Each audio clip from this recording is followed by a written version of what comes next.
de pécheur, dans ce monde où tout passe. Oh, j'étais perdu. Et dans l'air un bonheur, amour et richesse, Jésus m'a retrouvé. Il va mourir sur la croix pour me rendre la vie. Oui, Jésus s'est donné pour moi et pour toi. Oui, Jésus m'a aimé.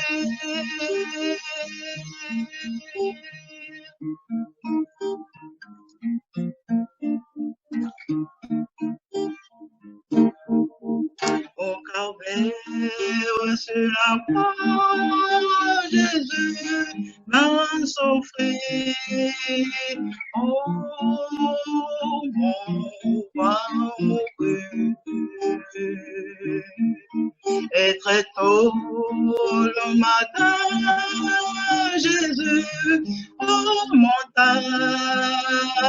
Oui, mon roi est vivant. Seigneur Jésus, tu m'as aimé. Je te donne ma vie. Prends mon cœur, prends mon âme, Seigneur. Prends-les, car tu m'as racheté.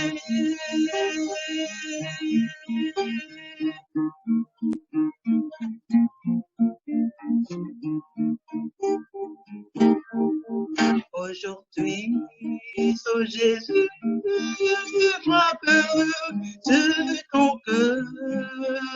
Si tu lui ouvrais, il t'attend, il t'appelle, il est bon pour toi. C'est vers lui qu'il est. L'amour, la joie et le bonheur, c'est Jésus qui est donne. Prends mon cœur, prends mon âme, Seigneur, prends-les, car tu m'as racheté. L'amour, la joie et le bonheur, c'est Jésus qui les donne. Prends mon cœur, prends mon âme, Seigneur, prends-les, car tu m'as racheté.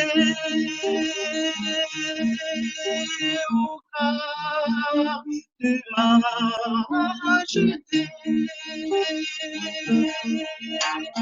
Car tu m'as racheté.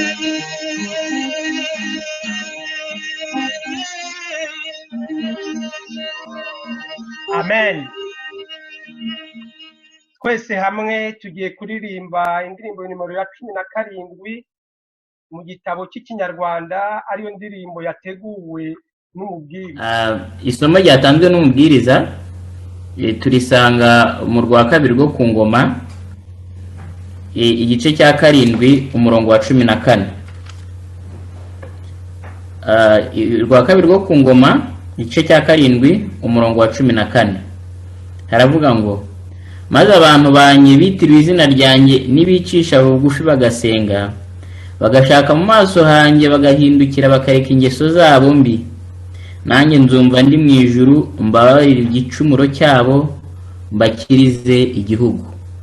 Dusubiremo: maze abantu banjye bitiriwe izina ryanjye nibicisha bugufi bagasenga, bagashaka mu maso hanjye bagahindukira bakareka ingeso zabo mbi, nanjye nzumva ndi mu ijuru mbabarire igicumuro cyabo mbakirize igihugu. Ababishobora barapfukama, ubundi mu cyubahiro kibereye Imana tuyambaze. Uhoraho mwungeri w'ubugingo bwacu, tugushimye urukundo rwawe rwakomeje kubana natwe buri umwe wese kuva yavuka tukaba tugeze isaha tugihumeka umwuka w'abazima, izina ryawe rihabwe icyubahiro. Abana b'abantu b'abanyantege nke, turakwinginze ngo utubabarire gukiranirwa kose kwatugaragayeho, imibereho yacu itaratunganye, uko twatandukiye tukava mu mahame n'amateka yawe. Ni ukuri utubabarire utweze amaso Kristo yavireye ku musaraba, utwemere utwakire nk'abana bawe. Turi mu bihe bitoroshye, ariko nk'Imana ibi byose ntabwo byagutunguye, uzi impamvu, kandi Bibiliya ivuga ko kuba kwizera byose biberaho kubazanira ibyiza. Ni ukuri dushoboze gusobanukirwa n'iryo banga, maze tunyurwe n'urukundo rwawe kuko uzi icyo uduteguriye. Nk'abana b'abantu dushobora gucika intege, ariko nk'Imana ushobora kuduhumuriza. Ni ukuri uhumuriza umutima wawe wese, tubashe kumenya ko turindwe n'ingabo zawe zo mu ijuru, kandi biba byose biba kuri gahunda. Uyu munsi rero tuje imbere yawe, turi ku Sabato yera, tugiye kumva umugaragu wawe wadutumyeho, umuntu ariko uyobowe nawe. Turakwinginze ngo ukorere muri Share Kimenyi, kandi ukore no ku mitima yacu, ngo buri wese aze gucyura kizamugira umumaro, kizamushoboza kwitegura, nubwo ariko uzasanga twarakwiteguye duha amakamba y'ubugingo. Turi abana b'abantu, dushobora gusaba byinshi ndetse tukanateshwa, ariko nk'Imana uzi ibyo dukeneye. Ndakwinginze ngo wivugane n'ubwoko bwawe, udushoboze gusobanukirwa n'icyo waduteguriye, kandi uduhe kubyakira tunezerewe, tunyurwe n'urukundo rwawe. Utuyobore utugenge muri byose, utubere Imana igisubizo n'umugenga muri byose, mu izina rya Yesu. Amen. Tout est accompli. Les chefs religieux dirent au gouverneur Pilate que Jésus était dangereux et voulait devenir roi. « Est-ce vrai ?» demanda Pilate à Jésus. « Je suis roi » lui répondit Jésus, « mais pas de ce monde. »« Jésus est innocent » dit Pilate. « Il n'y a aucune raison de le condamner. Je vais donc le relâcher. » Mais la foule criait « À mort! Crucifie-le » Alors Pilate ordonna à ses soldats de fouetter Jésus. Ils enfoncèrent sur sa tête une couronne d'épines, puis ils l'obligèrent à porter une croix en bois sur son dos jusqu'en haut d'une colline. Là, les soldats romains crucifièrent Jésus.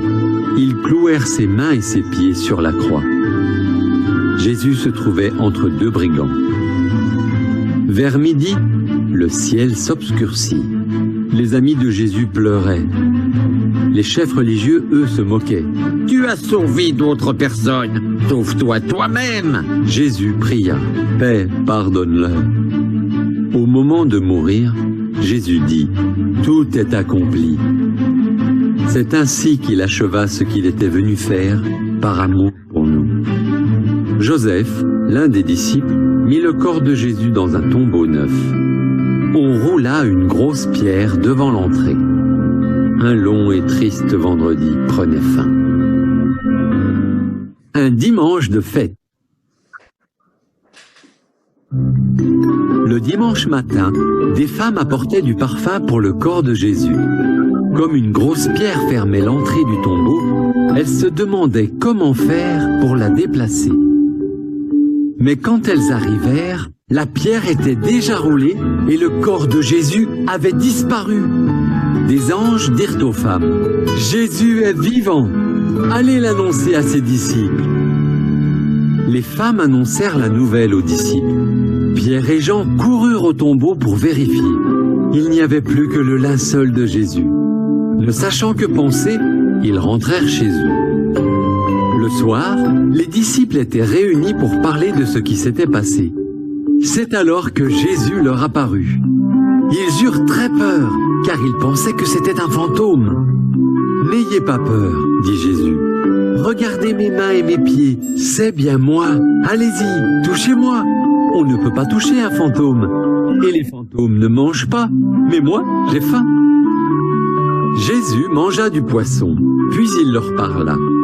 Les textes de la Bible sont clairs. Le Sauveur devait souffrir et mourir avant de ressusciter des morts. Puis Jésus confia à ses disciples la mission d'annoncer la bonne nouvelle dans le monde entier. Grâce au sacrifice de Jésus, Dieu peut pardonner les péchés de tous ceux qui se tournent vers lui.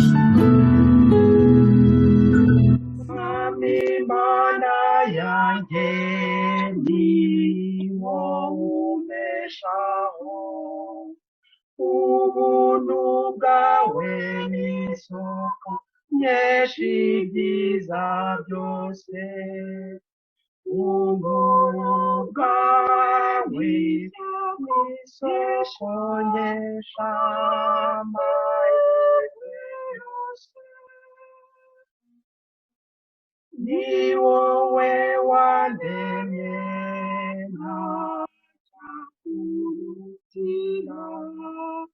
ineza yawe ni nyinshi ntacyo nayinganya neza yawe ni nyinshi ntacyo nayigeraho.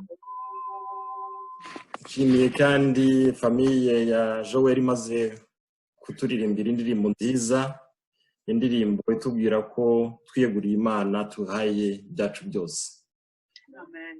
Biradushimishije rero kuba tubonye umwanya kugira ngo tuganire ijambo ry'Imana.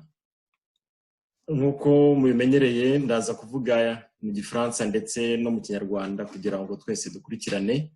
Chers amis, frères et sœurs, membres de Rurembo, je vous salue. Que la grâce et la paix de notre Seigneur Jésus-Christ vous soient données en abondance à ce jour du sabbat. Bavandimwe inshuti z'Ururembo, ndabaramukije cyane mu izina rya Yesu Kristo, amahoro n'ubuntu bwayo bubane natwe kuri uyu munsi wera w'isabato. Inutile de vous dire, vous le savez déjà, que vous nous manquez beaucoup. Nous avons hâte de nous retrouver ensemble. Nous avons hâte de partager la parole de Dieu, de faire des louanges, de donner des témoignages réunis tous ensemble. Nous avons hâte de nous retrouver dans nos petits groupes pour jaser pendant que nous prenons notre collation dans le sous-sol de notre église. Si ngombwa kubibabwira murabizi neza nuko dukumburanye cyane. Dukumbuye kongera guhurira hamwe ku rusengero nkuko tusanzwe tubikora, tugasenga Imana, tukayihimbaza mu ndirimbo ndetse n'ibihe byiza tubana igihe tuba dufata collation muri sous-sol. Hano rero iyo twaje kwahurira biratunezeza cyane, ikaba ari byo Isaac yasabaga abantu, niba muje rwose mujye mugerageza gufungura amavideo ngo turebane, turamukanye, turebe abana, turebe imiryango, byose biradufasha cyane muri iyi minsi turimo muri confinement. Donc mu gihe dutegereje rero igihe tuzahurira ngo twongere kubona ibyo byiza, en attendant cette occasion, continuons de prier les uns pour les autres. Prions spécialement pour notre Église mondiale. Prions pour les dirigeants de ce monde. Prions pour les médecins, les infirmiers, tout le personnel soignant, ces gens qui travaillent jour et nuit pour soulager les malades. Font tout ce qui est possible pour éradiquer ces fléaux. Et très, très important, de nous rappeler que de prier les uns pour les autres et de nous réconforter mutuellement. Mu gihe rero dutegereje kongera kuzahurira hamwe ngo duhimbaze Imana turi hamwe, mureke dufate iki gihe dufite kugira ngo dusenge Imana tuyiragize kuko nicyo gihe dufite. Le Covid-19 a frappé très fort et les chiffres journaliers montrent le nombre de gens qui sont atteints de ce virus, des gens qui sont hospitalisés ou des gens qui en meurent. Ces chiffres sont effrayants. Je vais vous épargner ces statistiques, quoique vous les connaissez déjà bien que moi. Et je vous épargne aussi les messages télévisés que nous recevons des autorités gouvernementales, ces messages qui tournent à boucle et ces messages qui nous disent restez chez vous. Restez chez vous. Icyo cyorezo cyaduteye ntabwo cyoroshye ndetse kikaba giteye ubwoba urebye imibare y'abantu kimaze guhitana, abarwayi uko bangana, abari mu bitaro. Amabwiriza rero twumva aturutse ku bategetsi ndetse na eglise yacu ni ukuguma mu ngo zacu tugategereza igihe bizarangirira. La pandémie s'est transformée en une sorte de compétition